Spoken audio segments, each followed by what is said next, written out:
Hello and welcome to House Move Heroes in collaboration with Wickes and Move IQ. We've teamed up to bring you our expert tips for moving and improving your home.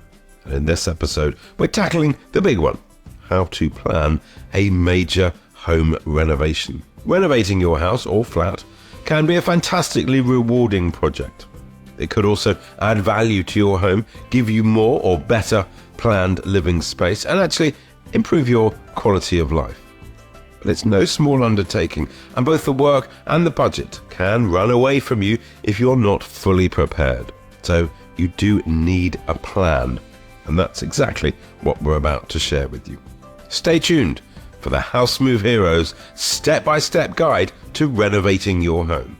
Number one is, of course, work out what it is you want. This sounds so obvious, but so many homeowners go into a project without a clear idea of what it is they want to achieve. For example, do you need to add more living space or more sleeping space? Perhaps you're desperate for extra storage or would love more of a live-work environment to improve your work from home setup.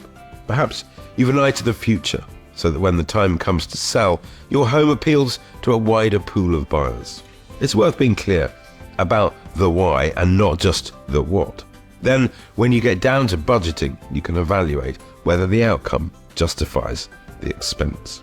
And that is our number two tip. Budget, and then recheck your budget a couple more times. Factor in the cost of renting if you have to temporarily move out. Think about how you'll decorate and furnish your new space. Will there be fees for architects? Fees for structural engineers, planning permissions, things like that. And my absolute top tip for budgeting is to set aside a contingency fund. A good rule is to anticipate overspending by around 10 to 15%. Harsh but true. Particularly on older properties, you never know what's lurking behind walls or above ceilings.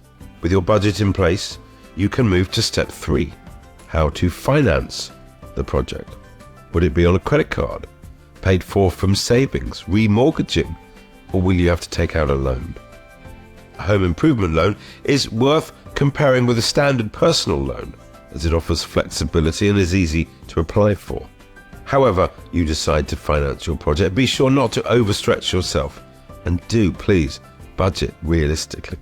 Step 4 is to get a specialist to check the project is viable by looking at load-bearing walls and seeking out damp and cracks, etc. In some cases, you can extend your home without planning permission, but it is essential you check first. Each local authority has its own guidelines and rules, and if you break them, the council has the right to force you to remove or dismantle the work. By the way, having the planning permission granted can add value to your property even if the work isn't actually done. Do remember that planning applications only last a certain amount of time. Typically, it's 3 years, but do check that with your council. I'd advise being open with your neighbours to reduce the chance of them objecting. Get them on side, offer to show them your plans, and reassure them of the steps that you're likely to take to minimise noise or inconvenience to them. Step 5 is to stay ahead of any potential problems. It's about being realistic, not pessimistic. Think about your contingency fund if there are unforeseen costs. What's the plan if the project takes longer than expected? Could there be a point where you need to move out? Will the changes require new windows or new doors, things like that? Think about the time of year as well that would be best to suit your project. Spring and summer offer better chances of dry weather, while tradespeople might be easy to book in autumn or winter. Next up to consider is project management. Smaller scale renovations might be easy to coordinate yourself, but creating a schedule of works, juggling different trades, and making sure building regulations are followed, etc., can be pretty demanding. So a good schedule of works will create a sense of order with a nice organised timeline and should help keep things on track. It should cover structural stability, demolition work, dealing with damp, drains, site access, snagging and decorating.